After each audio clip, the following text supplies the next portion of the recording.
FIFA 2026 just pulled 3 billion people into the same emotional experience simultaneously. Different language, different cultures, different continents. All of them screaming, crying, holding their breath at exactly the same moment for a group of men they have never met. And the question isn't why football is popular. The question is what exactly is happening inside a person who feels genuine grief when their country lose. Because that grief is real. It's not performance. It is not irrational. It's pointing at something way older than football, and understanding what is pointing at is going to tell you something important about what you actually are. So let's continue. The tribe never left. For most of human existence, belonging to a group wasn't a preference. It wasn't a hobby. It was a survival condition. A human alone on the savannah was that human. The tribe was food, protection, warmth, and meaning, all blended into the one social unit.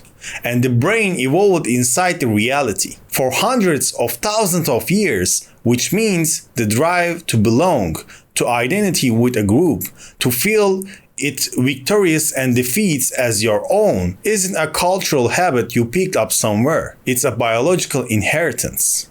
It's wired in. The original tribe is gone in its physical form, but the neural architecture that it's still fully operational, and it will attach itself to whatever the modern environment offers as a substitute. It could be a nation, it could be a flag, it could be 11 men in matching shirts. Do you understand what that means? When you feel your heart rate spike as your country goalkeeper drives to a penalty, that's not your being dramatic. That's 300,000 years of evolution running exactly as intended. The illusion of we. Okay, here's something that should stop you cold. When your country scores, something very specific happens in the language you use. You don't say they scored. You say we scored. That pronoun shift is philosophically significant and most people never notice it. You weren't on the pitch. You didn't train for 4 years. You contributed absolutely nothing to the outcome. And yet the victory feels genuinely yours. Philosopher Benedict Anderson called nations imagined communities. Groups so large that most members will never meet each other, yet held together by a shared sense of simultaneous belonging. The nation exists because enough people imagine it together. That's it. That's the whole infrastructure. Shared imagination. Football nationalizes that imagination into a single, compressed, emotionally intense event. For 90 minutes, the imagined community stops being abstract. It imagined viscerally real. The we feels earned, even though it was a never anything more than a collectively maintained feeling. And here's the thing that I think is genuinely fascinating about that. The fact that it's constructed doesn't make it's fake. It makes it one of the most extraordinary things humans do. Why the feeling is real anyway?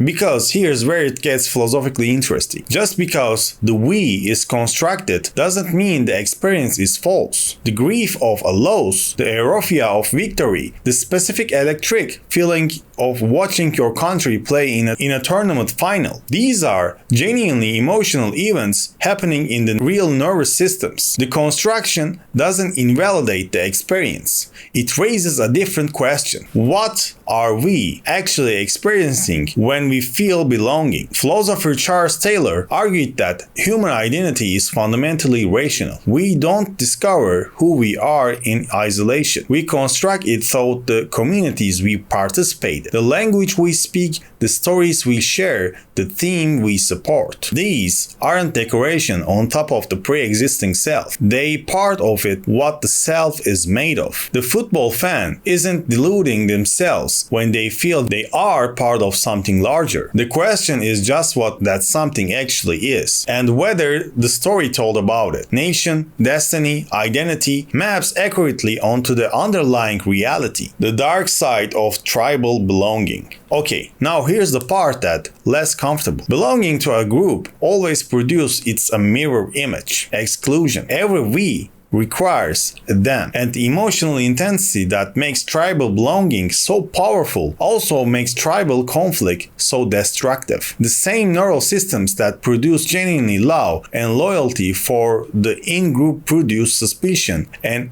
hostility towards the out-group. Not because people are cruel, not because they are stupid, but because the brain that evolved to protect the tribe drawn the boundary of us very quickly and very hard. Football channels this into something relatively contained. A stadium, a scoreboard, a final whistle. 90 minutes and then it's over. But the underlying dynamic, the ease with which humans sort themselves into opposing camps and feel genuine animosity across the line, doesn't stay contained to sport. It's the same structure that operates in politics, religion, ethnicity, and every other domain where humans organize themselves into groups. FIFA 2026 is a civilized version of something that in other contexts has never been civilized at all, and recognizing that it's cynicism. It's just honesty about what we are actually working with. Belonging as a philosophical need. Aristotle said something about this that hasn't been improved upon much in 2000 years. The human being is a political animal, a creature that by nature lives in community, not as a convenience, as a constructive feature of that it means to be a human. A person outside all community isn't free. They are incomplete. The need to belong isn't a weakness you are supposed to grow out for. It's not something therapy should fix. It's part of the structure of human existence itself. What changes across history is what the belonging attached to: the clan, the city-state, the religion, the nation, the football team. The container changes. The need it's filling stays constant. And maybe the most honest thing you can say about FIFA 2026 is 3 billion people aren't watching football. They are doing what humans have always done, finding each other's inside a shared story large enough to hold them. The question underneath the tournament. Here's something worth thinking about that goes beyond the tournament itself. If belonging is genuinely need and not just a preference, then the communities we construct to fill it matter enormously. Not all forms of belonging are equivalent. A belonging that requires an enemy to sustain itself is structurally fragile and historically dangerous. A belonging built on shared values, shared purpose, and aspirations, that's structurally different. Football sits ambiguously between these two.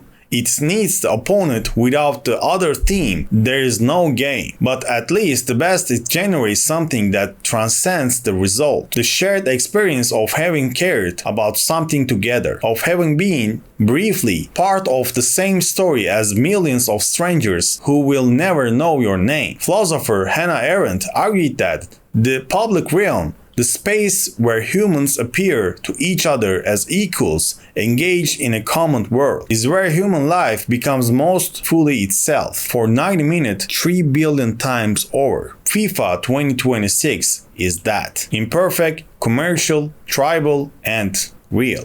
What football reveals about identity. Okay, I want to take this one more step because I think there is something here that most people feel but never articulate. When you support a national team, you are not just expressing an existing identity. You are participating in the construction of one. The stories a country tells about itself through sport, the style of play, the moments of heroism, the legendary defeats, and the legendary comebacks. These people, part of what it means to be from that place. And individuals absorb that, not passively, but as genuine participants in an ongoing narrative. Which means football fandom isn't just consumption. It's a form of identity work. You are not just watching something. You are being shaped by it. Your emotional responses to specific moments, specific players, specific tournaments, these are become part of your personal history in a ways you will carry for decades. Where you were when it happened, who you were with, how it felt. Football, this sport, doesn't just reflect identity, it produces it. Conclusion.